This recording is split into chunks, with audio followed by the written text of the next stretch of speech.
Very good evening friends. एक और case मैं शेयर कर रहा हूँ आपके लिए। तो ये इंटरेस्टिंग केस है ये एक्चुअली। देखिए, आपको ना सबसे पहले आपको एक्यूट सेटल करना। एक्यूट्स आपके जितने भी केसेस एक्यूट में आते हैं ना, वो उनमें अच्छी कमांड होना चाहिए। और हमको छोटी सी केस टेकिंग में छोटी सी हिंट से आपको ऐसे केसेस को सॉल्व करने हैं। तो जब आपकी प्रैक्टिस अच्छी होती है, जब आप चलने लगते हैं, तो आपके पास कहीं से भी कैसे भी कॉल आ सकता है। ठीक है, तो आपके जो पेशेंट होते हैं वो कभी क्रॉनिक प्रॉब्लम के साथ साथ वो कभी घर बैठे या एक्यूट के लिए आपको कॉल कर सकते हैं। तो ये वो मेरा जो केस है भी, वो मतलब मेरे पास ये विजिट करती रहती है लेडी हर छोटी प्रॉब्लम्स के लिए। तो अभी इस बार क्या होता है उसके साथ, अभी इस लेडी के साथ क्या हो रहा है कि उसने बताया कि डॉक्टर साहब, मेरे को दोनों साइड फ़ोन पे बात हो रही है कि दोनों साइड कान के नीचे, ठीक है, ये फिंगर विंगर अभी मैंने तो देखा ही नहीं है ना, तो इसका जो फ़ोन आता है तो मतलब कान के नीचे। अभी आपको इमेजिन करना है कि वो क्या कर रही होगी। तो कान के आजू बाजू दोनों साइड स्वेलिंग है और बहुत ज़्यादा दर्द हो रहा है, गले में भी दर्द हो रहा है, निगलने में दर्द हो रहा है। ठीक है, तो ये मैंने देखा नहीं, जो मैं करके बता रहा हूँ आपको। ठीक है, तो आप इमेजिन करो कि पेशेंट कहाँ कहाँ डिस्क्राइब कर रहा है। सबसे पहले तो आपको पैथोलॉजी समझेगा। ठीक है, कि पेशेंट ने यदि कान के पास बोला है तो ये पैराइटॉइड ग्लैंड के आसपास की बात कर रहा है वो। ठीक है, दोनों साइड स्वेलिंग है और गले में दर्द है। ठीक है, और बहुत ज़्यादा दर्द हो रहा है मतलब खाने में भी बहुत दिक्कत हो रही, खा नहीं पा रही हूँ और बात नहीं कर पा रही हूँ ढंग से।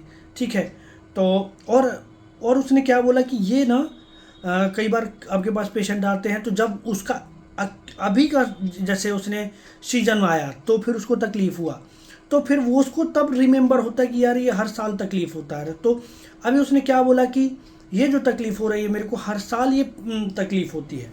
ठीक है, मतलब कई सालों से मैं देखती चली आ रही हूँ कि इसी टाइम पे ये एलर्जी का तकलीफ़ होता है, सर्दी सी होती है, नाक बंद होती है, छींकें आती हैं और ये जो स्वेलिंग आ जाती है यहाँ पे और गले में दर्द होता है।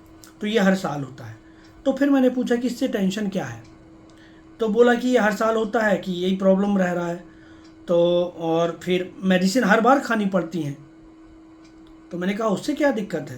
देखिए, आपको केस को आगे तक ले जाना है, अभी इसको दिक्कत समझना है कि इसका प्रॉब्लम कहाँ है एग्जैक्टली। तो फिर पेशेंट ने बताया कि दिक्कत दवाई खाने से नहीं है, पर ये बार बार दवाइयाँ खाती रहनी पड़ेंगी और दवाइयाँ तो नुकसान भी करती हैं। ठीक है, और हमेशा थोड़ी दवाई खाते रहेंगे हम, या हमेशा दवाइयाँ खाती रहनी पड़ेंगी क्या, हमेशा थोड़ी दवाई खाना है मुझे। ठीक है, तो इतना सा केस था। तो अभी देखिए, सिंपल आपको मेडिसिन समझा होगा, ये लैकेसिस है। लैकेसिस कैसे, हर साल का ये नियम बन गया है। तो प्रिजुडाइज ट्रेडिशनल, ये ट्रेडिशन में आ गई है उसकी समस्या जो हर साल होती है। ठीक है, मैंने उस टाइम पर रूब्रिक कुछ नहीं लिया मुझे, क्योंकि इतना प्रैक्टिस करने के बाद आपको दिमाग पर क्लिक हो जाता है कि रेमेडी क्या होगी। राइट, तो प्रिजुडाइज ट्रेडिशनल पहला रूब्रिक। दूसरा रूब्रिक लिया फियर अनड्यूरेबल आइडिया ऑफ मैरिज। मतलब उसको ये लग रहा है कि कहीं ये यदि बार बार समस्या बनी रही तो मुझे बार बार ये दवाइयाँ खानी पड़ेंगी और ये दवाइयाँ लग जाएंगी शरीर से। ठीक है, मतलब उन दवाइयों से इसकी शादी हो जाएगी। तो फियर अनड्यूरेबल आइडिया ऑफ मैरिज उसके दिमाग पर चल रहा है। ठीक है, एक्स्ट्रा वेगेंस, बहुत ज़्यादा तकलीफ हो रही है। ठीक है, आपने लोकेशन तो समझ ही लिया, अराउंड थ्रोट।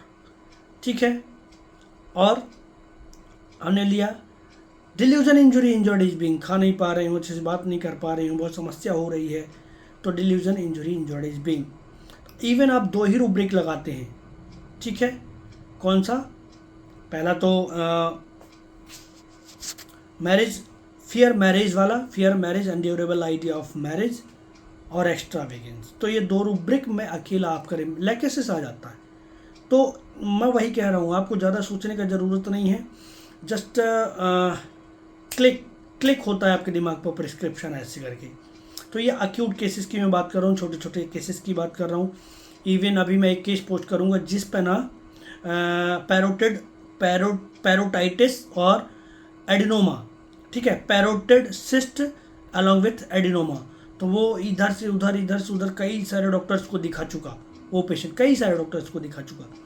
इवन अभी वापस नागपुर जाने वाला था, वहाँ पर उसका CT स्कैन हो चुका, अभी उसका MRI बायोप्सी वो सब जमाने भर का होने वाला था, तो वो मेरे एक फ्रेंड ने ले आया। तो देखिए ये सिंपल सी इवन बड़ी पैथोलॉजी भी you can deal through simple way, but not always, पर बहुत सारे केसेस आपके ऐसे निकल जाते हैं जहाँ केस फंसता है आपको, अब डिफरेंट तरीके से आपको चलना है, ठीक है। तो ये छोटा सा केस था लैकेसिस का, अभी जस्ट कल ही सॉल्व किया। हाँ, सबसे इम्पोर्टेंट है इसकी पोस्टोलॉजी, ये आपको इम्पोर्टेंट है।